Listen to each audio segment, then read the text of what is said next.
ઉપર બેસી જા ને. ચાલશે.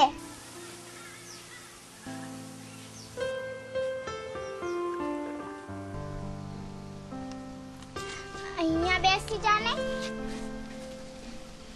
લે મને રેડ. એને લોટો છે, લોટામાં પી લે ને. ના. અરે ચાલ હવે લોટામાં પી લે ને.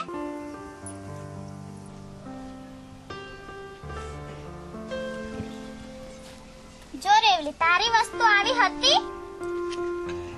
ના, આમાં કોઈ એવી વસ્તુ નથી. તો આ કાચને કેવો કહેવાય?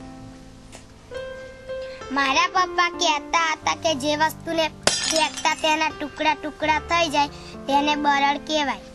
માટલું પણ બરડ છે એટલે તે તૂટી જાય છે ને. હા, પણ આ પોચું કોને કહેવાય? જેના પર હાથ ફેરવતા દબાઈ જાય તેને પોચું કહેવાય. ઓરેવલી, હું મારા ઘરેથી આવતો હતો ને ત્યારે સ્પંજ મળ્યું. તેના પર હાથ ફેરવતા કેવું પોચું પોચું લાગે છે. હા, આને પણ પોચું કહેવાય. ચાલો ઉતાવળ રાખો, આપણે રેવલીનું પુપ્પુ શોધવાનું છે.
ગીતા, તને કેવું લાગે છે? આ તો કઠણ કઠણ લાગે છે. રેવલી, આ જો. કેવું છે? પોચું પોચું લાગે છે. ના, એ નોય. લે આવો ને. ના, આ તો બરડ છે. તો તારી એવી તો કેવી વસ્તુ છે?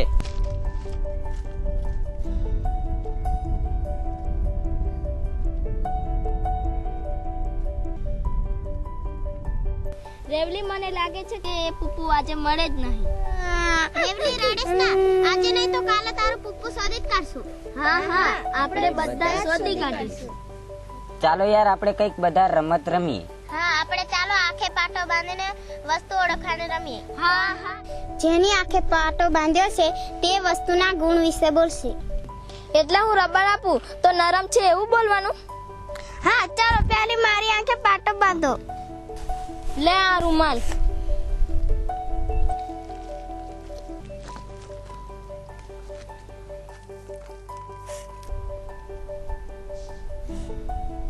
ચાલો જલ્દી આપો.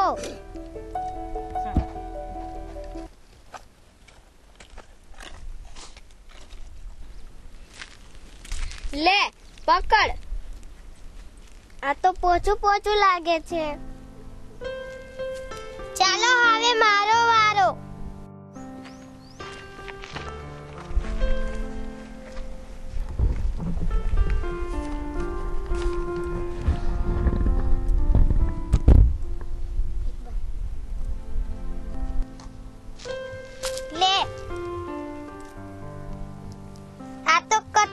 છે.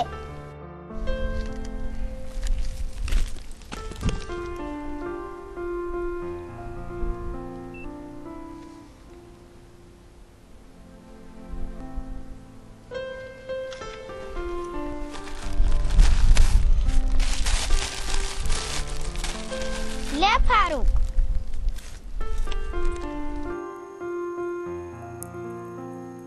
આ તો કકરું કકરું લાગે છે.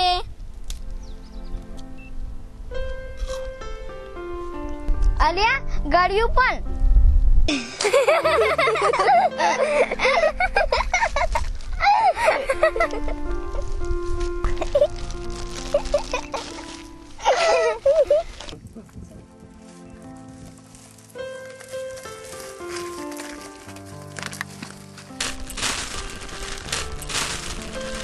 લો તારે બિસ્ટોક ખાવ.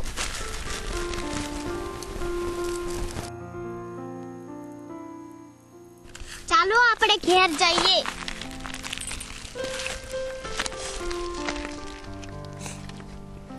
રેવલી, તારી વસ્તુ કાલે શોધી જ કાઢીશું.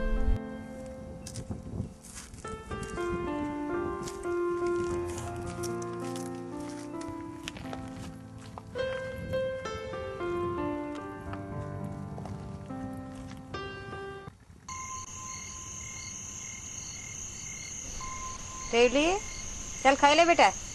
ના, નથી ખાવ. ક્યાં સુધી બેસી રહીશ તું? રેલી ખાઈ લે બેટા. મારી વસ્તુ જોઈ આપો ત્યારે જ ખાઈશ. ચાલ બેટા, સવારે સુધી ખાઈ લે.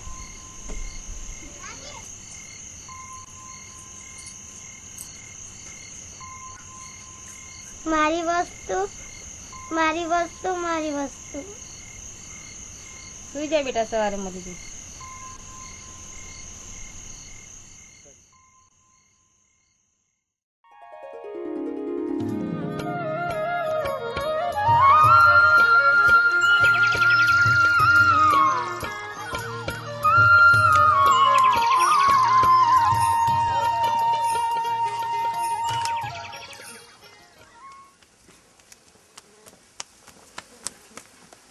રેવલી, રેવલી, તારી વસ્તુ મળી?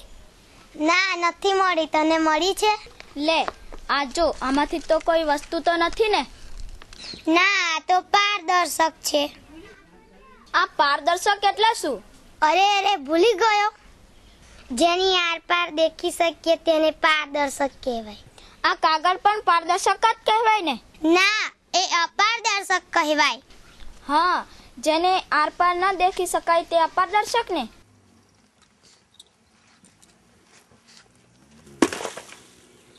પપ્પા, વાગ્યું તો નથી ને? ના બેટા. પાણી ઢોળાઈને કેટલો રેલો ઝડપી જાય છે. હા, એ પ્રવાહી છે એટલે. પ્રવાહીને કોઈ કદ કે ચોક્કસ આકાર હોતો નથી. જો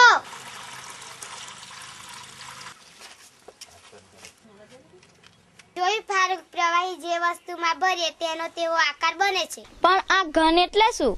જેને કદ અને ચોક્કસ આકાર હોય તેને ઘન કહેવાય. અને વાયુ કોને કહેવાય? લે આ ફુગ્ગો ફૂલાવી જો. તમે વાતો કરો ને હું જઉં છું. હવે કે તે ફુગ્ગો કેવી રીતે ફૂલાવ્યો? ફૂંક કરીને ફૂંક મારી અને હવા ફુગ્ગાની અંદર ભરી. હા, એ ફૂંક મારવાથી ફુગ્ગાની મય હવા જાય છે અને એ હવાને આપણે વાયુ કહીએ છીએ. હા, પણ હવા અને વરાળ? અરે રે, ના સમજાયું. જો વરાળ અને ધુમાડો આપણે જોઈ શકીએ છીએ તે પણ વાયુ, અને હવા અનુભવ્ય તે પણ વાયુ જ છે. જો પેલો ધુમાડો દેખાય તેને પણ વાયુ કહેવાય. હા, એ કંપનીનો ધુમાડો છે.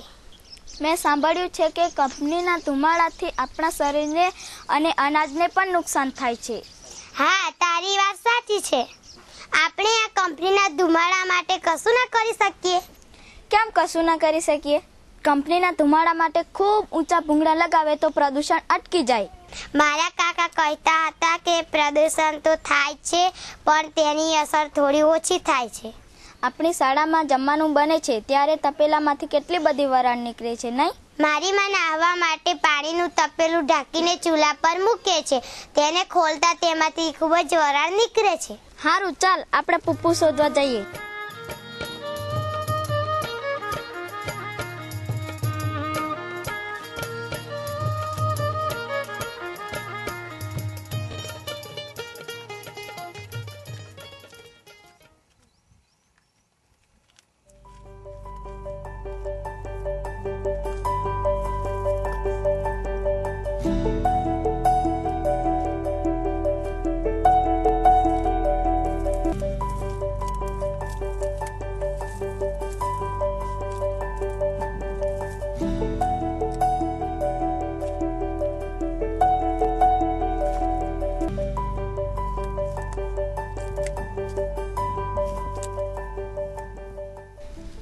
રેવલી આ જો ક્યાં છે બતાવ જોઈ.